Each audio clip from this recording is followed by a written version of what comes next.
and welcome back to the interviews at Sedex conference. I'm joined now with Henriette McCool from QDVC. Henriette, can you give us a quick overview of your company? Sure. QDVC is a construction company based in Qatar. We have about 6,000 employees. We're specialized in design and build infrastructure projects such as metro, motorways, pumping stations. We mainly work with migrant workers. Actually, 100% of our workers on site are from India, Bangladesh, Nepal, and so we have thought about and worked on the issue of recruitment and free recruitment. Great, thank you. And how did you actually get started in this industry?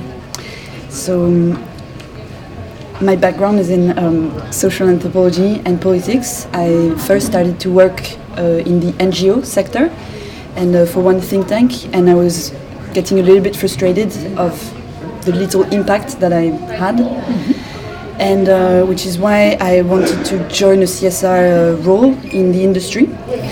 Why did I join the construction industry? It was a bit by chance. I met my project manager in the Museum of Islamic Art.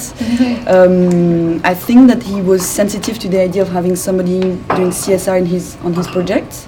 And so CSR in my company actually started when I was hired. There was not a position before. And Qatar is a very exciting place to do CSR in terms of issues around labor rights, human rights, migrant workers' welfare. And what was great is that it's quite uncommon to have a CSR professional on the site. You would normally have a CSR professional in the headquarters or in the mother companies or in the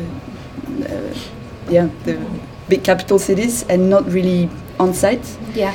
And it was really great to be on the construction site, as close as possible to the operations. And so it really gave me space and room to get to know how a construction site works, to know all the different departments, from procurement, contract, to the architects, to the logistics, to obviously production and workers on site.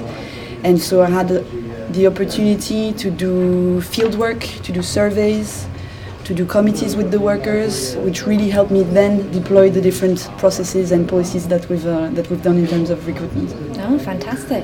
And what was one of the biggest first initiatives that you worked on when you started in this journey of responsible recruitment? So at the start, in Qatar, when I joined the company, a lot of attention was brought on the issue of accommodation. I mean, The Guardian, the media, the NGOs were denouncing the squalid conditions in the labor camps. So this is something that we managed to solve, building our own labor community according to the standards. We knew that there were issues of recruitment, but actually didn't have any proper data about it. So the first step and first initiative was to conduct a large survey of the worker population on site, asking questions about the migration cycle, from recruitment to mobilization to then life in Qatar and going back. But there was a big focus on recruitment. Asking questions such as, did you pay any fee? Do you still have debt? Are you still reimbursing your loan that you had to take to pay the recruitment fees? How did you source the funds to pay, let's say, the person who helped you find a job in Qatar? And so we managed to get information, and this really helped me then when I went to talk to the management and alert them about the problem of recruitment fees of migrant workers in the Middle East, to have this data. That was the first step. And then we engaged on the rest to solve the problem, but that was the first initiative. Oh, fantastic.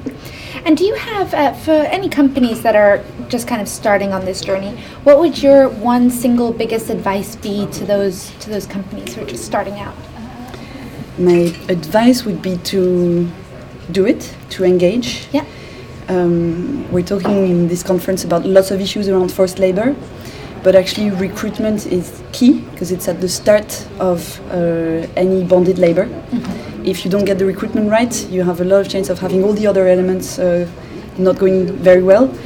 So start with gathering some data, do some research, engage with all the departments and all the actors in the company. In some countries you can get a lot of help from the authorities, from the Ministry of Labour, here in the UK, from the GLA. In other parts of the world, of the world, there's little help. So in that case, I would engage with other companies who have similar issues to exchange a return of experience and on initiatives. No, fantastic. Thank you very much. Thank you. And if you want to know more about the subject, I will be participating to one of the panels later on in the afternoon on responsible recruitment. And I think you can join us online for that as well. Thank you very much for joining us.